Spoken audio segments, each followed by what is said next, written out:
G9 టీవీకు స్వాగతం. దళిత గిరిజన సంఘాల జేఏసీ ఆధ్వర్యంలో ప్రతి గ్రామంలోనూ శ్మశాన వాటికలు ఏర్పాటు చేయాలి.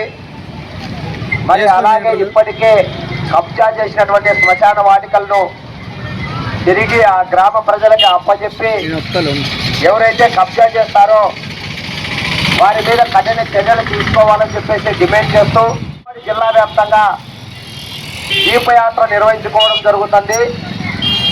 మరి ఈ దీపయాత్ర ప్రధాన ఉద్దేశం ప్రతి గ్రామంలోనూ దళిత గిరిజనులకే కాక అన్ని వర్గాల ప్రజలకు శ్మశాన వాటికలు అనేది పెద్ద సమస్యగా మారిపోయింది.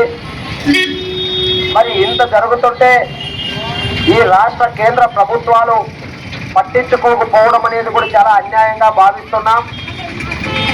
మరి సమాజంలో అన్ని రకాల అభివృద్ధి చైతన్యం కలిగింది. హైటెక్ కాలం, టెక్నాలజీ యుగం, చంద్రమండలంలో ఇల్లు కట్టామని చెప్పేసి గొప్పలు చెప్పుకుంటున్నటువంటి మనము మరి ఒక మనిషి చనిపోతే 6 అడుగుల స్థలం లేక ఎక్కడ పూడ్చాలో ఎక్కడ అంత్యక్రియలు చేయాలో అన్నటువంటి దిక్కు తోచని స్థితిలో ప్రజలు బాధపడుతున్నారు. దళిత గిరిజనుల పరిస్థితి అయితే మరింత దారుణంగా ఉండడం అనేది కూడా అన్యాయం. ఇప్పటికే చనిపోయిన వారిని ఇళ్ల ముందు పెట్టుకొని ఎక్కడ పూడ్చాలి, ఏ రకంగా అంత్యక్రియలు చేయాలని చెప్పేసి బాధతో ఆవేదనతో ఇబ్బందులు పడిన సందర్భాలను కూడా మనం గమనించాం.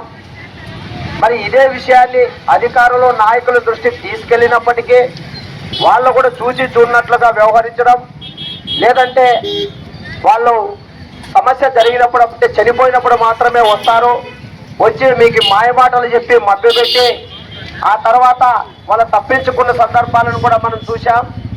మరి ఆ క్రమంలోనే అనంతపురం ఉమ్మడి జిల్లాలో హిందూపురము, మడకశిర, రాప్తాడు, తాడిపత్రి, సింగనమల ఇలా ఉరవకొండ అన్ని ప్రాంతాల్లోనూ శ్మశాన వాటికల సమస్యలు అనేటివి అనేకంగా ఉంటున్నాయి.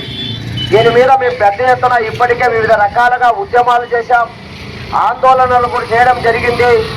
మరి అయినప్పటికీ ఈ ప్రభుత్వంలో చలనం రాకపోవడం ఒక రకమైతే ఎక్కడ సమస్యలు అక్కడే ఉండడం అనేది కూడా మరింత బాధాకరం.